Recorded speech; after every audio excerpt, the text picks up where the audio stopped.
കണ്ണൂർ ജില്ലയിലെ പയ്യന്നൂർ ചെറുപുഴ റൂട്ടിലാണ് കുറുക്കൂട്ടി എന്ന പ്രദേശം. ഈ കുറുക്കൂട്ടിയാണ് മാരണഗുളികൻ ദേവസ്ഥാനമുള്ളത്. ശ്രീ പരമേശ്വരന്റെ കോപാഗ്നിയാൽ കാലനില്ലാതായ കാലത്ത് തന്റെ നിയോഗമായ സംഹാര പ്രക്രിയ നിർവഹിക്കാൻ മഹാദേവൻ സ്വന്തം പുറങ്കാലിൽ നിന്ന് ജന്മം കൊടുത്ത മൂർത്തിയാണ് ഗുളികൻ എന്നാണ് ഐതിഹ്യം. വടക്കൻ കേരളത്തിൽ ഈ ദൈവത്തെ വിവിധ ഭാവങ്ങളിൽ കോലം കെട്ടി ആരാധിച്ചു വരുന്നുണ്ട്. ഗുളികൻ 101 രൂപത്തിലുണ്ടെന്നാണ് വിശ്വാസം. അവരിൽ വടക്ക് തുളുനാട്ടിൽ നിന്നും തെക്കോട്ട് വന്നതാണത്തെ മാരണ ഗുളികൻ.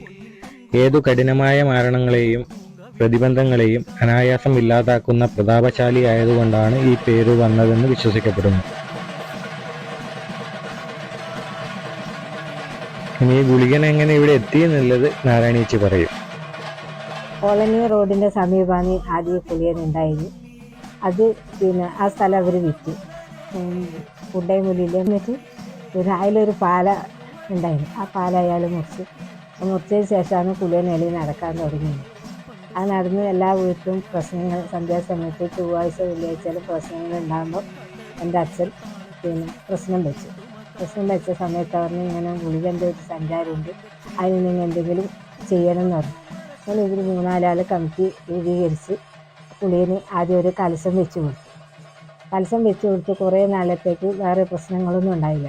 വീണ്ടും ഇങ്ങനെ തുടങ്ങുമ്പം ഇവർ കുറേ കമ്മിറ്റിക്കാർ കൂടി പ്രശ്നം വെച്ചിട്ട് ഇവിടെ എന്നാൽ ഏതെങ്കിലും ഒരു ആരുടം കൊടുക്കാമെന്ന് പറഞ്ഞിട്ട് അങ്ങനെ ആണ് ഈ കുറുക്കൂട്ടിയിൽ ഇതാക്കിയത്.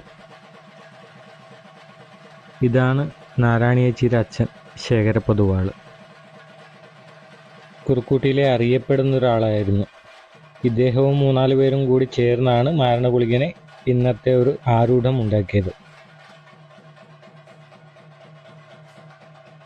വിളിച്ചാൽ വെളിപ്പുറത്താണ് ഇവിടുത്തെ ഗുളികൻ എന്നാണ് പറയാറ്.